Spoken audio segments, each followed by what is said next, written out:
നമസ്കാരം. ഊരാക്കുടുക്കിലായി നടൻ ജയറാം. ഈ ശബരിമല സ്വർണ്ണക്കൊള്ളയുമായി ബന്ധപ്പെട്ട് വരുന്ന വിഷയത്തിൽ ജയറാമിന്റെ വീട്ടിലെ നിത്യ സന്ദർശകനായിരുന്നു, പലവട്ടം സന്ദർശിച്ചിട്ടുണ്ട് പോറ്റി എന്നുള്ള വാദങ്ങളടക്കം അല്ലെങ്കിൽ മൊഴികളടക്കം പുറത്തു വരുമ്പോൾ സത്യത്തിൽ നടൻ ജയറാം ഊരാക്കുടുക്കിലാവുകയാണ്.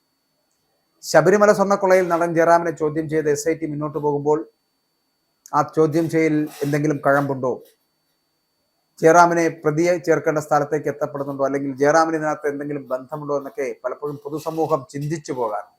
യഥാർത്ഥത്തിൽ അങ്ങനെയൊന്നും സംഭവിച്ചിട്ടില്ല. ചെന്നൈയിലെ വീട്ടിൽ വെച്ച് നടത്തിയ ചോദ്യം ചെയ്യൽ ജയറാമിനെ അക്ഷരാർത്ഥത്തിൽ ഞെട്ടിച്ചു എന്നുള്ള കാര്യത്തിൽ തർക്കമില്ല. കേസിലെ മുഖ്യപ്രതിയായിട്ടുള്ള ഉണ്ണികൃഷ്ണൻ പോറ്റിയുമായിട്ട് പരിചയമുണ്ട് എന്ന് ജയറാം അന്വേഷണ സംഘത്തിന് മൊഴി നൽകിക്കഴിഞ്ഞു. തട്ടിപ്പിൽ പങ്കില്ലെന്നും പോറ്റിയുമായിട്ട് ശബരിമലയിൽ വെച്ചുള്ള ബന്ധമാണ് എന്നൊക്കെ ജയറാം പറഞ്ഞിട്ടുണ്ട്. പാളികൾ പൂജിച്ച 3 ചടങ്ങുകൾ പങ്കെടുത്തിട്ടുണ്ട് എന്നും പോറ്റി പലതവണ തന്റെ വീട്ടിൽ വന്നിട്ടുണ്ടോ എന്നൊക്കെ ജയറാം മൊഴി നൽകുകയും ചെയ്തിട്ടുണ്ട്. ശബരിമലയിൽ നിന്നുള്ള സ്വർണ്ണപ്പാളികൾ ജയറാമിന്റെ വീട്ടിൽ എത്തിച്ച് പൂജ നടത്തിയിരുന്നുവെന്നും ശബരിമലയിൽ നിന്ന് അറ്റകുറ്റപ്പണിക്കായിട്ട് പുറത്തു കൊണ്ടുപോയെന്ന് കരുതുന്ന സ്വർണ്ണപ്പാളിയും ദ്വാരപാലക ശില്പവുമാണ് ഉണ്ണികൃഷ്ണൻ പോറ്റി ജയറാമിന്റെ വീടുകളിലടക്കം പ്രദർശിപ്പിക്കുകയും പൂജയ്ക്ക് വയ്ക്കുകയും ചെയ്തത് എന്ന് പറയപ്പെടുന്നുണ്ട്. നടൻ ജയറാം, ഗായകൻ വീരമണി തുടങ്ങിയവർ പൂജയിൽ പങ്കെടുത്തിരുന്നുവെന്നും 2019 ചെന്നൈയിൽ നടന്ന പൂജയുടെ ദൃശ്യങ്ങളടക്കം പുറത്തു വരികയും ചെയ്തിരുന്നു. ശബരിമലയിലെ സ്വർണ്ണപ്പാളി തന്റെ വീട്ടിലെത്തിക്കുവാൻ പാടില്ലായിരുന്നുവെന്ന് ജയറാം പിന്നീട് പ്രതികരിക്കുകയും ചെയ്തു.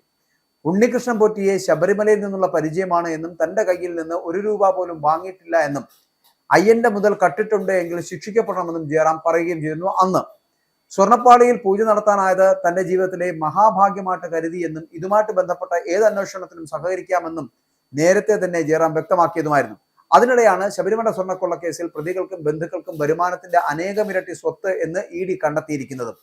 പ്രതികളുടെ വീടുകളിലും സ്ഥാപനങ്ങളിലും ബന്ധുവീടുകളിലും നടത്തിയ പരിശോധനയിലാണ് EDയുടെ കണ്ടെത്തൽ ഉണ്ടായിരിക്കുന്നത്. ചോദ്യം ചെയ്യലിൽ കള്ളപ്പണത്തിന്റെ ഉറവിടം കണ്ടെത്തുവാനുള്ള EDയുടെ ശ്രമം തുടരുകയാണ് എന്നുള്ള. അതേസമയം ഈ ശബരിമല സ്വർണ്ണക്കൊള്ള കേസിലെ കുറ്റപത്രം സമർപ്പിക്കുവാൻ SIT വൈകുന്നതിനാൽ തന്നെ മുഖ്യ പ്രതികൾ ഉൾപ്പെടെയുള്ളവർ ജയിൽ മോചിതരാകാനുള്ള സാധ്യത ഏറിക്കഴിഞ്ഞു. കട്ടളപ്പാളി കേസിൽ ഉണ്ണികൃഷ്ണൻ പോറ്റിയുടെ റിമാൻഡ് കാലാവധി ഈ മാസം 31-ന് 90 ദിവസം ആകുന്നതോടുകൂടി ജാമ്യ ഹർജി നൽകും.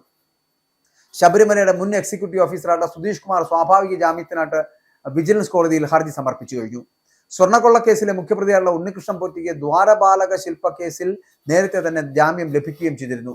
കട്ടളപാളി കേസിലെ റിമാൻഡ് നാളെ 90 ദിവസം പൂർത്തിയാകുന്നതോടുകൂടി ജാമ്യ ഹർജിയുമായിട്ട് വിജിലൻസ് കോടതിയെ സമീപിക്കുവാൻ തന്നെയാണ് അവരുടെ തീരുമാനവും. അപ്പോൾ സ്വാഭാവിക ജാമ്യം ലഭിച്ചാൽ പോറ്റിക്ക് പുറത്തേക്ക് ഇറങ്ങാൻ കഴിയും. പ്രത്യേക അന്വേഷണ സംഘം ഇടക്കാല കുറ്റപത്രമെങ്കിലും സമർപ്പിക്കുവാൻ വൈകുന്നതാണ് പ്രതികൾക്ക് ജാമ്യം ലഭിക്കാൻ കാരണമായിട്ട് മാറുന്നത്. അപ്പോൾ ഇത്തരത്തിലൊരു സാഹചര്യത്തിലേക്ക് കൊണ്ടെത്തിക്കപ്പെടുമ്പോൾ ശബരിമല സ്വർണ്ണക്കൊള്ള കേസ് എന്ന് പറഞ്ഞ് തേഞ്ഞുമാഞ്ഞു പോകുന്ന ഒരു സാഹചര്യത്തിലേക്ക് എത്തുന്നു എന്നുള്ളതാണ്.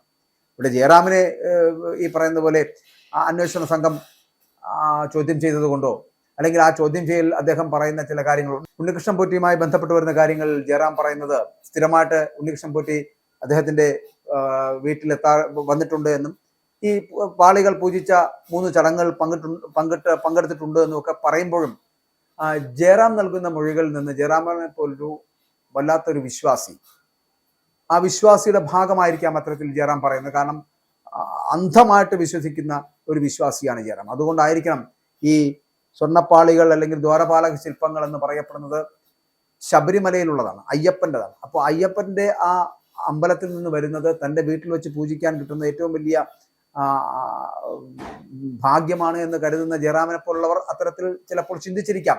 അതിനകത്ത് വേറെ ഏതെങ്കിലും തരത്തിലുള്ള ഇടപെടലുകൾ ഉണ്ടോ എന്നുള്ളതിനെ കുറിച്ച് ഒരു ധാരണയില്ല. പക്ഷേ എങ്കിലും ഉണ്ണികൃഷ്ണൻ പോറ്റി എന്ന് പറയപ്പെടുന്ന തട്ടിപ്പുകാരനുമായിട്ട് ബന്ധപ്പെടേണ്ടി വന്നത് ഒരു ഊരാക്കുടുക്കായിട്ട് നടൻ ജയറാമിന് മാറുന്നു എന്നുള്ള കാര്യത്തിൽ തർക്കമില്ല. ജയറാമിന്റെ വീട്ടിൽ നിത്യസന്ദർശകനായിട്ട് പോകുന്ന ഒരു പോറ്റിയെ കുറിച്ച് ഇത്തരത്തിലുള്ള ചോദ്യം ചെയ്യലുകൾ ഉണ്ടായില്ലെങ്കിലേ നമ്മൾ അതിശയിക്കേണ്ട കാര്യമുള്ളൂ. പക്ഷെ അതിനകത്ത് ഏതെങ്കിലും തരത്തിലുള്ള ബന്ധം ഈ സ്വർണ്ണക്കൊള്ള കേസുമായിട്ട് ജയറാമിനുണ്ട് എന്നുള്ള കാര്യത്തിൽ നമുക്ക് സംശയിക്കാൻ ഇടയില്ല. കാരണം അത്തരത്തിലുള്ള സ്ഥിതിവിശേഷത്തിലേക്കും ജയറാമിനെ പോലെ ഒരാൾ പോകില്ല എന്നുള്ളത് തന്നെയാണ് നമുക്ക് മനസ്സിലാക്കാൻ കഴിയുന്നത്. പക്ഷേ ഈ ഞാൻ ആദ്യം സൂചിപ്പിച്ച അന്ധമായിട്ടുള്ള ഒരു വിശ്വാസം അയ്യപ്പനുമായിട്ടും അല്ലെങ്കിൽ ഈ വിശ്വാസങ്ങളുമായിട്ടും ഭക്തിയൊക്കെ വളരെ കൂടുതലായിട്ടുള്ള ജയറാമിനെ പോലെ ഒരാൾ അങ്ങനെ ചിലപ്പോൾ വീണിരിക്കാം, ഇത്തരത്തിലുള്ള പോറ്റിയുടെ ഇത്തരത്തിലുള്ള കുൽസിത പ്രവർത്തികളിൽ വീണിരിക്കാം എന്ന് തന്നെയായിരിക്കും അനുമാനിക്കാൻ കഴിയുന്നത്. പക്ഷെ അതിലൊക്കെ സാധ്യതകളുണ്ടോ എന്നൊക്കെ ഇനി വരുന്ന ദിവസങ്ങൾ മാത്രമായിരിക്കും അറിയാൻ കഴിയും. എന്നാലും നടൻ ജയറാമിനൊന്നും അത്തരത്തിലൊരു സ്ഥിതിവിശേഷം ഉണ്ടാകാനുള്ള സാധ്യതയല്ല.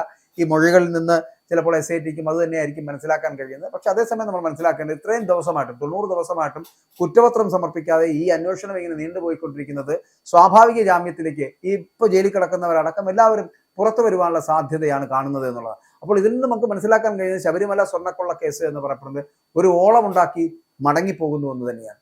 വലിയൊരു തീജ്വാലയായിട്ട് ഉയർന്നു വന്നിട്ട് അത് കെട്ടുപോകുന്നു എന്നുള്ളതാണ്. ഇനി എന്തായിരുന്നാലും ഇതിന്റെ അന്വേഷണമൊക്കെ അത്രയ്ക്കത്ര തന്നെയായിരിക്കും. എത്രയും പെട്ടെന്ന് ശബരിമല സ്വർണ്ണക്കൊള്ള ഒക്കെ മാഞ്ഞു പോകും.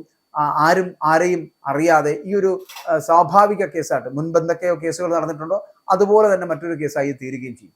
പലപ്പോഴും ഇത്തരത്തിലുള്ള കേസുകളെ വലിയ വിവാദങ്ങളിലേക്കും ഒപ്പം തന്നെ വലിയ വിപ്ലവങ്ങളൊക്കെ കാണിക്കുന്ന മുഖ്യധാര മാധ്യമങ്ങളുണ്ടല്ലോ, അവരടക്കം ഈ വാർത്തകൾ ഇപ്പോൾ നൽകാറ് തന്നെയില്ല. എന്തായാലും ഇതുപോലെ എല്ലാ വാർത്തകളും കൊഴിഞ്ഞു പോകും. ഇനി ഒരിക്കലും ഈ സ്വർണ്ണ പാളിയെക്കുറിച്ചോ ദ്വാരപാലക ശില്പങ്ങളെക്കുറിച്ചോ ശബരിമലയിലെ ഈ പറയുന്ന സ്വർണ്ണ കൊള്ളയെക്കുറിച്ചോ ഒന്നും ചിലപ്പോൾ വിശ്വാസികൾ പോലും ചിലപ്പോൾ ഇനി ചിന്തിക്കാത്തൊരു സാഹചര്യത്തിലേക്ക് എത്തും. കാരണം സ്വാഭാവികമായിട്ട് അവർക്ക് 90 ദിവസം കഴിഞ്ഞിട്ട് ജാമ്യം കിട്ടുന്ന ഒരു അവസ്ഥയിലേക്ക് എത്തി പുറത്തിറങ്ങിക്കഴിഞ്ഞാൽ എന്തായിരിക്കും സംഭവിക്കുന്നത് എന്നുള്ളത് നമുക്ക് മനസ്സിലാക്കാൻ കഴിയുന്നതാണ്. മുൻകാലങ്ങളിൽ സംഭവിച്ചിട്ടുള്ളത് മാത്രമായിരിക്കും ഇനിയും സംഭവിക്കാൻ പോകുന്നത്. എന്തായാലും ഇതിനൊന്നും ഒന്നും സംഭവിക്കാൻ പോകുന്നില്ല എന്നുള്ളതാണ്.